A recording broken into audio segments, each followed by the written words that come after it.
नमस्कार दोस्तों, देखिए UP triple S C ANM 35 से 40% पेपर जो है वो आउट ऑफ सिलेबस आ गया है। इनके सिलेबस में कहीं भी दिया हुआ नहीं था कि यूपी जीके से क्वेश्चन आएंगे या फिर कंप्यूटर से क्वेश्चन आएंगे। आयोग की जो है बहुत बड़ी यहाँ पे जालसाजी चल रही है। देखिए, क्या पेपर दोबारा होना चाहिए? बिल्कुल दोबारा होना चाहिए। सब लोग को साथ में आना पड़ेगा। अगर आप जूनियर असिस्टेंट के एस्पिरेंट हैं, लेखपाल के हैं, एजीटीए के हैं, लोअर के हैं या फिर यूपी ट्रिपल एस सी के किसी भी एग्जाम के आप अगर एस्पिरेंट हैं, तो आपको सबको साथ देना पड़ेगा। आयोग की देखिए एक नई चाल क्या है, अब जो है पेपर लीक नहीं हो रहा है, ठीक है? अभी हमने पिछले कुछ 3-4 पेपर देखे, हमें लग रहा है इसमें पेपर लीक की कोई भी घटनाएँ नहीं आ रही हैं। तो आयोग क्या कर रहा है अब? दूसरा तरीका अपना रहा है नकल कराने का, दूसरा तरीका दोस्तों, कैसे? अब इन्हें लग रहा है पेपर लीक तो हम करवा नहीं सकते हैं। फिर क्या कर रहे हैं ये कि आउट ऑफ सिलेबस 35 से 40 क्वेश्चन आउट ऑफ सिलेबस रख दे रहे हैं। वो किसके लिए? अब मान लीजिए भाई जिनने इनकी जिनसे बात होगी या फिर इनसे जिनका लिंक होगा उनसे बोल देंगे कि आप यूपी जीके में ये पढ़ के आइए। जैसे मान लीजिए ये एएनएम वाला ही पेपर है कि आप यूपी जीके पढ़ के आइएगा, ठीक है? और कंप्यूटर पढ़ के आइएगा। अगर आप उन्हें इतना हिंट्स दे देंगे, अब बाकी बच्चे तो भाई इनका जो सिलेबस है वही पढ़ेंगे ना। जैसे एएनएम वाला सिलेबस है वही सब पढ़ के गए जितने लोग मेहनत करके गए थे। और जिन्हें इनने हिंट्स दे दी, जिनने इनसे मतलब जो भी है इनकी साठगांठ है, उनसे बता दिया दूसरा सिलेबस। अब अगर किसी 100 नंबर के पेपर में अगर 35 से 40 क्वेश्चन अदर सब्जेक्ट के आ जाएँगे, तो सोचिए उसमें क्या होगा। बहुत ही बड़ी धोखाधड़ी चल रही है दोस्तों। यहाँ पे हमें सबको साथ आना पड़ेगा। और यही यही चालाकी है जूनियर स्टैंड के पेपर में कर सकते हैं, ऐसे लेखपाल में भी यही करेंगे ये। ठीक है, आउट ऑफ सिलेबस 20 से 25 से 40 क्वेश्चन दे देंगे। आप लोग सिलेबस के आधार पे पढ़ोगे और ये क्या करेंगे? आउट ऑफ सिलेबस दे देंगे। सबसे बड़ा नुकसान है मेहनत करने वाले का, कि जो लोग जैसे एएनएम का ही देख लीजिए, जिन लोगों ने सिलेबस के आधार पे बहुत अच्छे से मेहनत की होगी और एक लोग ऐसे मतलब और कुछ लोग ऐसे रहे होंगे जिनने मेहनत ही नहीं की, तो सब बराबर कर दिया ना। जिसने मेहनत की वो और जिसने मेहनत नहीं की वो, सब इन्होंने बराबर कर दिया। और यही लेखपाल में भी ऐसा ही होने वाला है। इसीलिए भैया दोस्तों, सब लोग साथ आ जाइए। यूपी ट्रिपल एससी के जितने भी एस्पिरेंट्स हैं, सब लोग साथ आ जाइए, सब लोग साथ दीजिए इन बहनों का। ठीक है? इनका सिलेबस दिखाता हूँ एक बार मैं आपको। अब पहले आप इनका सिलेबस देखिए, यहाँ पे कहाँ पे लिखा है इस सिलेबस में कि यूपी जीके और कंप्यूटर। कहीं एक लाइन देख लीजिए अगर इसमें ऐसी कुछ लिखी हो। पहले सिलेबस देखिए, कितना तगड़ा सिलेबस दे रखा है। देखिए, स्वास्थ्य के निर्धारक तत्व, जिस स्वास्थ्य से जितनी समस्या है वही सब दे रखी हैं। देखिए, स्वास्थ्य के लिए पोषण की आवश्यकता, खाद्य पदार्थों का पोषण पर आधार, विभिन्न आयु वर्गों के लिए संतुलित आहार, सब कुछ तो यही दे रखा है ना। फिर से और देखिए, विटामिन और खनिज हो गए, 5 वर्ष तक बच्चों का पोषण। जितने भी तैयारी करने वाले जो लोग सीरियस है वो तो सब यही पढ़ के जाएंगे ना, यही सारे टॉपिक पढ़ के जाएंगे। बहुत लंबा चौड़ा 37 से 38 टॉपिक दिए हैं दोस्तों। ज्वर हो गया आपका, ठीक, स्वास्थ्य की आयुध भूमिका एवं घरेलू दवाओं का वर्गीकरण, प्राथमिक चिकित्सा। भाई यही सब पढ़ेगा ना आदमी। दुर्घटनाएँ, सावधानियाँ, रोकथाम, विशेष स्तनपान, विद्यालय स्वास्थ्य समस्याएँ, इतना लंबा चौड़ा सिलेबस। किशोरी के लिए यौन शिक्षा हो गई, मासिक चक्र हो गया, किशोरावस्था में भ्रूण नाल हो गया, सब कुछ देखिए कितना लंबा चौड़ा, कितना ज़्यादा सिलेबस दे रखा है कि बच्चा इसमें उलझ जाए, ठीक है? जब पढ़ने वाला बच्चा इसी में उलझा रहेगा तो अदर और दूसरे सब्जेक्ट की तैयारी कैसे कर सकता है? आपने इतना लंबा चौड़ा सिलेबस जो दिया है, क्या करेगा इंसान बताइए? बेचारी कुछ बहनें हमारी जो हैं बहुत ज़्यादा परेशान हैं। कुछ लोग बोल रहे हैं कि हम ये कर लेंगे, हम वो कर लेंगे, हमारा सारे सपने जो हैं वो टूट गए हैं। ठीक है? आप ऐसा कुछ मत सोचिएगा, आपके साथ न्याय होगा, सब लोग मिलके साथ देंगे आपका।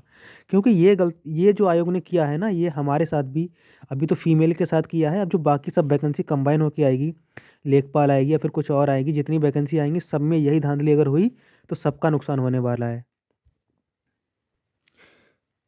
देखिए, ये किसी एक की लड़ाई नहीं है, सबकी लड़ाई है। आज से ही, अभी से ही आप एक्स पर जाइए जिसका पूरा नाम ट्विटर है, और आप उस पे हैशटैग डालेंगे UP triple S C A N M re exam, UP triple S C A N M re exam, hashtag UP triple S C underscore A N M underscore re exam. ये आपको डालना पड़ेगा, ठीक है? सब लोग इस पे ट्वीट कीजिए ज़्यादा से ज़्यादा। जितने भी लोग हैं, चाहे हमारे भाई हुए, बहन हुए, कोई भी हुए, जितने भी लोग हैं, सबको ये वीडियो शेयर कर दीजिए, ठीक है? सबसे कहिएगा कि सब लोग एक्स पर जाके ट्वीट करें, आज से ही और अभी से ही। दूसरा काम, आप जनता दरबार में जाइए, जितने भी बहनें हैं अपनी समस्या को बताइए। आपकी समस्या जो है ना, वो बिल्कुल जेन्युइन है। आप बोलिएगा कि हमने मेहनत किसी और की थी, जो आयोग ने सिलेबस दिया था।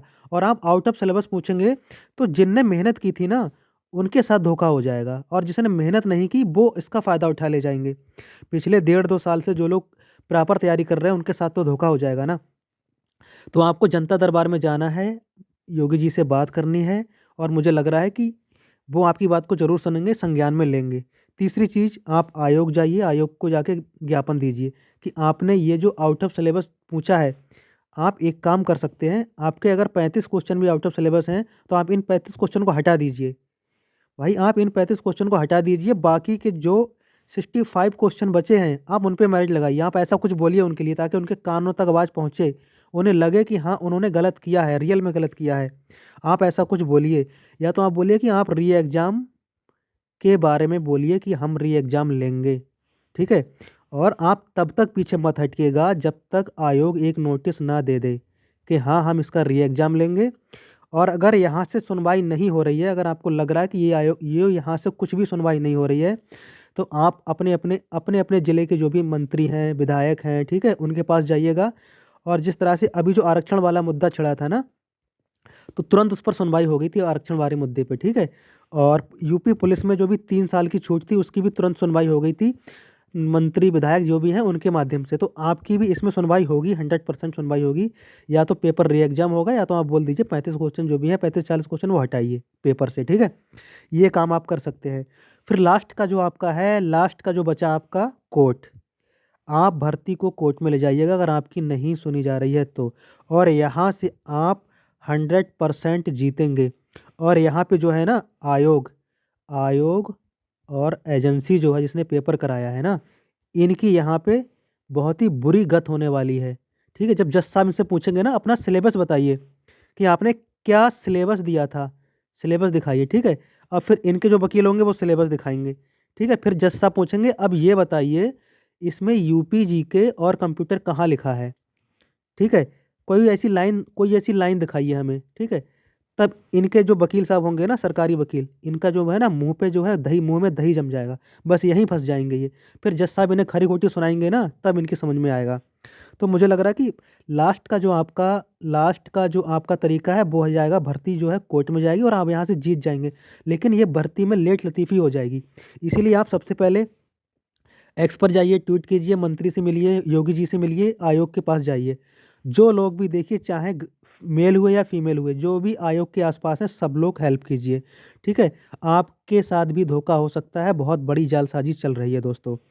भर्ती को देखो, हर एक भर्ती को फंसाया जा रहा है। अभी जूनियर असिस्टेंट में जो है टाइपिंग को लेके कुछ लोगों की स्क्रीन है, ठीक है, वो है रेड हो गई थी, स्क्रीन रेड हो गई थी या सिस्टम बंद हो गया था। अब वो लोग कोर्ट चले गए हैं।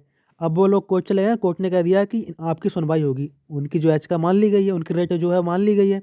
भर्ती क्या हुई, फंसने लगी है, ठीक है। आरक्षण वाला मुद्दा, हर वैकेंसी में आरक्षण वाला मुद्दा है भाई, वहाँ भी भर्ती फंसने लगी है। अब क्या हो रहा है, आउट ऑफ सिलेबस दे रहे हैं, वहाँ भी भर्ती फंसने लगी है। तो ये एक सोची समझी चाल है, सोची समझी चाल है दोस्तों, भर्ती को फंसाने की, भर्ती को लेट लतीफ़ी करने की। तो दोस्तों इससे आपको जागरूक होना पड़ेगा, ठीक है। इससे आपको जागरूक होना पड़ेगा, सबको एक साथ आना पड़ेगा, सब लोग एक साथ मिलकर आवाज़ उठाइए, ताकि आने वाले जो पेपर है ना, जूनियर असिस्टेंट हो गया, लेखपाल हो गया, लोअर का पेपर हो गया, ठीक है। मान लीजिए लोअर का पेपर हम लोग सिलेबस के आधार पर ही तो पढ़ेंगे ना, और उन्होंने उठा के आउट ऑफ सिलेबस दे दिया, जिनका यहाँ पे इनकी साँठ गाँठ होगी, वो लोग तो दूसरा पढ़ के आएंगे, आप लोग दूसरा पढ़ के जाएंगे, तो मेहनत करने वाले के साथ धोखा हो जाएगा। तो प्लीज़ दोस्तों सब लोग जाके हेल्प कीजिए, वीडियो को अधिक से अधिक शेयर कीजिए, अधिक से अधिक लोगों को शेयर कीजिए, बताइए कि सब लोग जाके एक्स पे जाके आज से ही ट्वीट करें, आज से ही अभी से जाके ट्वीट करें, और जो है जनता दरबार में जाएं, और जो है आयोग के पास जाएं, ठीक है। उसके बाद में लास्ट हमारा ऑप्शन है वो हमारा रहेगा कोर्ट का, फिर हम कोर्ट जाएंगे, ठीक है। थैंक्स फॉर वॉचिंग, जय हिंद दोस्तों। अधिक से अधिक वीडियो को शेयर कीजिए, चाहे लाइक कीजिए या मत कीजिए, सब्सक्राइब कीजिए या मत कीजिए, लेकिन शेयर अधिक से अधिक कीजिए। थैंक्स फॉर वॉचिंग, जय हिंद दोस्तों।